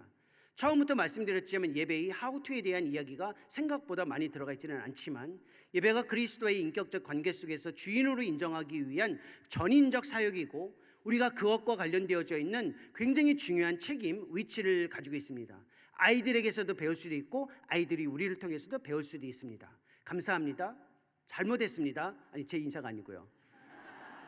너무 힘듭니다. 그러나 도와주세요라는 이 예배의 이 순환과 관련되어져 있는 논리를 명확하게 이해하시면서 공예배와 관련되어져 있는 선생님들의 정말 값진 헌신을 올 한 해도 지속해 나갈 수 있기를 소망해 봅니다. 수고하셨습니다. 제가 기도하고 마무리해야 되나요? 제가 기도하고 마무리하나요? 일단 기도하겠습니다.